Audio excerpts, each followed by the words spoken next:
Hi guys, welcome back to the channel.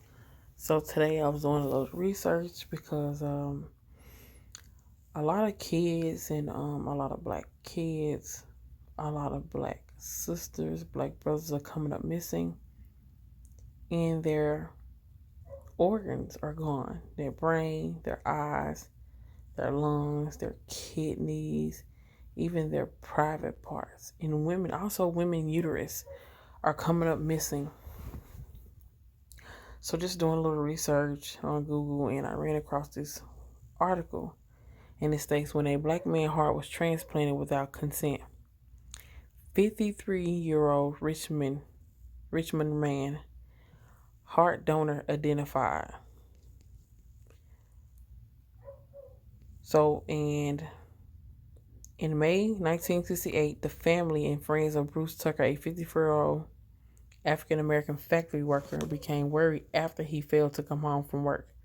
When they finally got a cryptic phone call from a friend who had seen Tucker being rushed into an operating room at the Medical College of Virginia, they made their way to the hospital, only to find out he had been taken there with a head injury and had since died.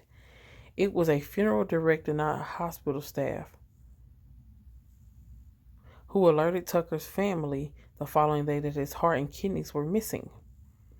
Tucker's heart had been implanted to the chest of Joseph Catlett, a retired 54-year-old white man, and one of the first patients to receive a heart transplant in the United States.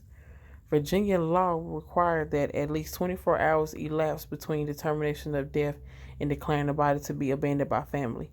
But in Tucker's case, the surgeon needed to harvest the organs while they were maximally valuable for transportation, and ignored this rule, instead invoking the novel concept of brain dead.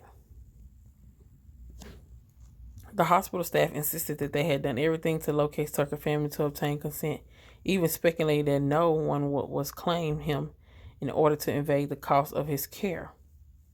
The future Virginia governor, L. Douglas Weiler, then a Richmond lawyer in private practice, represented Tucker's family in the case against the Medical College of Virginia that excluded African Americans from the jury and ended in victory for the hospital and the researchers involved in performing the transplant. In the hands of some writers, this would have become a powerful narrative, weaving one family's tragedy into a nuisance panorama of race, medical innovation, and ethics, scientific ambition, and the law. But Chip Jones, The Organ Thieves, which tells the story of what happened to Bruce Tucker, disappoints with its pedestrian language telling omissions in hagiographic portrayals of medical actors. Jones doesn't stop to interject at the key moments in the narrative. To take one example, researchers rationalize their treatment of Tucker by thinking of him as a charity patient, the kind charged less for substandard care in rat-infested segregated wards in exchange for being conscripted into research. Such coherence is and was unethical and should not be treated as another story detail. Moreover, it should have been more abundantly clear that no amount of money could have bought an African American a bed in the standard ward. Medicare had enforced hospital desegregation via the 1964 title of the Civil Rights Act, but de facto segregation in healthcare bias lingered even in the North. What happened to Tucker mattered for reasons far beyond the appropriation of one man's organ. In the 19th century, black patients received care at medical schools, clinics, and hospitals by serving as teaching material. An appropriation of black tissues, organs, and bodies was commonplace. In Virginia, limbs were removed solely to train medical students in amputation techniques. Bones in the Basement by Robley Blakely and Judah M. Harrington documents post-mortem racism, and Michael Sapu's A Traffic of Dead Bodies discusses the theft of African Americans cadavers to spare whites indigenes of serving an honorable training. This extended to the northern schools such as Harvard that contracted with southern institutions to buy black bodies.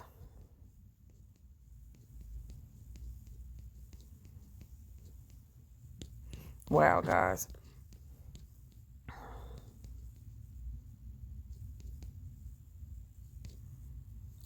This is something even just reading it has weighed on me.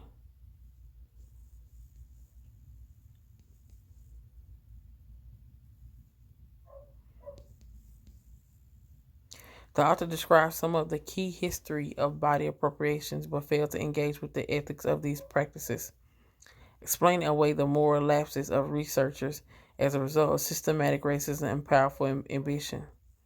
In the 1950s, for investigational purpose, researchers at the Medical College of Virginia deliberately inflicted third-degree burns on skin of 100 patients a year at Dooley, a charity hospital for black children, and at St. Philip's, its sister hospital for black adults. Racism enabled the appropriation of black bodies, but there is a slew of complex ethical questions that this case also demands we ask. Shouldn't a patient or his family be entitled to informed consent in which all implications related to surgery be shared, with black donors having borne the brunt of the risk in benefiting least from a new technology? Do we need to bring lessons of distributive justice to our thinking about transplantation?